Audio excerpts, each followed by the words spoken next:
Christmas. I'm in this nice location. It's not as nice as where I went at Christmas, the Lake District, but it's a beautiful location. And I hope everyone enjoyed their Christmas. And now that we're coming up towards the end of the year, I'm going to be making a few videos actually just talking about 2026 and some of the things that we can do to mentally prepare ourselves, emotionally prepare ourselves, physically and practically prepare. And what I want to talk about in this video is getting your emotional toolbox ready for 2026. So if you have been watching this channel for a while, there's a book that I mentioned and I did a review about, I think it was a few years ago, and it was called the Mental Toughness Handbook by Damien Zahra-Hardys. This book was about how you can increase your mental toughness. It's about resilience. It's about emotional, building your emotions so that you don't kind of become overwhelmed and that sort of thing. So what I've said to start with really is we all have emotions, but if we're not careful, we can be ruled by our emotions, and this can hold us back in life. So with a new year approaching, this could be the time to reflect, review and consider what you need for your emotional toolbox. Everyone's individual, everyone's different. Now to me, being in control of your emotions or having emotional regulation doesn't mean you become a robot. It doesn't mean you become less sensitive or you become less of anything actually. It means that you review and reflect on who you are as a person, how you respond to things. It's about emotional intelligence, and I know that word is overused. The word is overused, and it's used in the wrong context a lot of times. So someone will say to someone, you lack emotional intelligence, but they don't really know what that means, because everyone has a level of emotional intelligence, but it's just how we are as human beings, how we respond to things in different ways, how self-aware we are, how we connect with someone. So I'll give a good example of emotional intelligence. If you're in the middle of an argument with your partner and they start crying and you continue with your argument because you have to get to the end of the sentence, so you don't recognize maybe this is the time to stop and comfort my partner, maybe this is the time to table the argument. You just continue going on and you don't respond in any way in empathy. That's a lack of emotional intelligence, because you're not self-aware enough to say, maybe this isn't the time to continue with this discussion. So it's things like that. So the way that we can get our emotional toolbox ready in 2026, there's 4 things that we probably need to focus on and consider. And the first one is a stress management plan. So stress is one of the areas that I specialise in as a counsellor. If on this page you will find loads of videos about stress management, including using a stress container. There's a book called The Stress Principles, the 7-step stress principle. I've mentioned that a few times as well.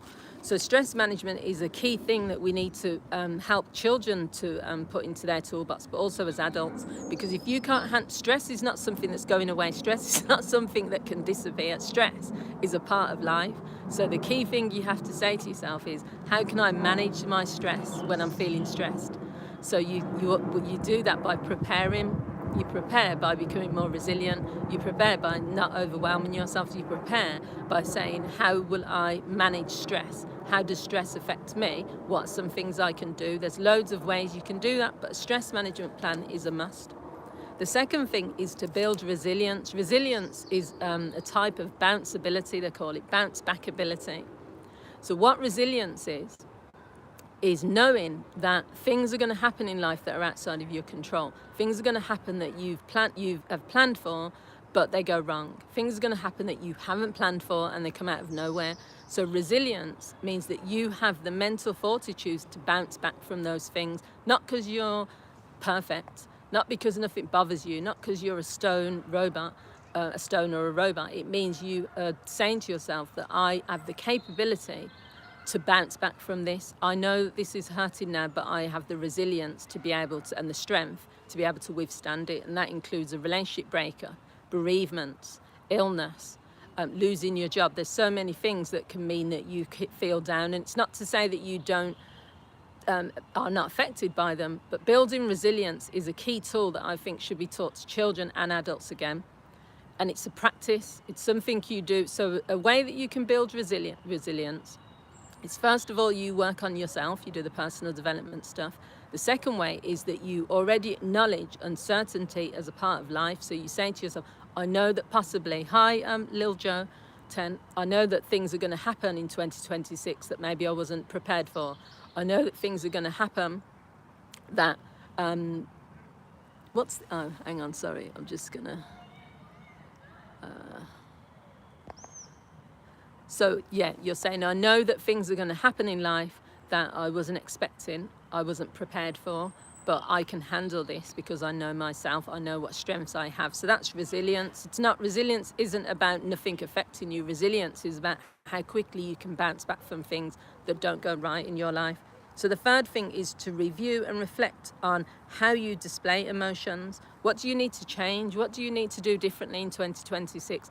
There are people that walk around and they are not very empathic, not very emotional, have beliefs and core values that say, hi, I'm Jim, thanks for joining. There are lots of people who don't review and reflect on their emotional intelligence or their emotional way of being as a person. I do. I'm quite self-aware because if I know that I've acted in a particular way, maybe I've snapped at someone. Christmas was very stressful for lots of people. There was people getting into arguments, people being quite stressed.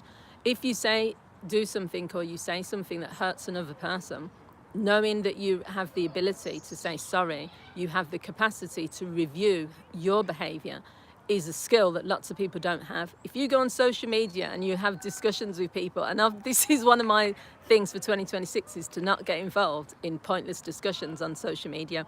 You can tell the difference between someone who is able to have a dialogue, learn to disagree, move on and not resort to insults, know themselves, not get really angry and, at strangers and that sort of thing, versus someone who is so not in control of their emotions that things just go left really quickly. So it's worth sitting down and reflecting on what type of person you are emotionally and what type of person you want to be. People will notice in your life when you change the way that you respond to them. People will notice in your life when you're a calmer person. People will notice when you're a more empathic person, when you're a gentler person. It's worth putting the effort in because it will change. I'm not saying it will change your life, but I'm saying that emotionally, if you're getting your emotional toolbox ready, what that means is that you are assessing who you are emotionally and who you want to be. So the next thing is habits. This is a big one. This is not just about emotional habits, but this is about habits in general. Too many people neglect to understand the power of creating habits that can change your life. This is what I do for a living. I work as a coach, as a counsellor. I put the habits in place for myself. Habits are not something that you do, as Jim Rohn would say, when you are motivated to do it. Habits are not something you do when you feel like it. Habits should be something that you form and implement regardless of what's going on in your life, regardless of what, if you're late for something or whatever it is. A habit is something you do regardless of the situation and circumstances. So if you can put emotional habits in place, they'll become the norm. And what I mean by that is when you become stressed, automatically your brain will say, I'm not going to spiral, I'm going to do this instead. When you start to get angry or when you start to feel a certain way, you'll say, I'll go for a walk. You say, I know what I'll do. I'll take time out and I'll have a drink. I know what I'll do. I will do this or I'll do that. So what you're trying to do is to put habits in place to replace you having to think when you're in that stressed moment. You won't be able to think straight when you're irrational. You won't be able to think straight in the middle of an argument. You will not be able to think straight when you're stressed. So what you're doing already is you're putting habits in place. Hi, Margot, so that you don't have to think. It will become automatic. That's how I live my life. And that's one thing I will say. Because I've been working on personal development probably for about 20 plus years, and also as a counsellor, as a social worker previously, as a coach, all of the things I say to people, all the videos I make are things I've done myself. So to me, habits is a lifestyle. Taking care of yourself physically, taking care of your eating habits, taking care of your sleeping habits, taking care of getting rid of habits that don't serve you, doing things that do help you. So if you can put all those stuff into place, then you're likely to have an emotional toolbox that you can carry into 2026 and beyond, and that you will have a less stressful life.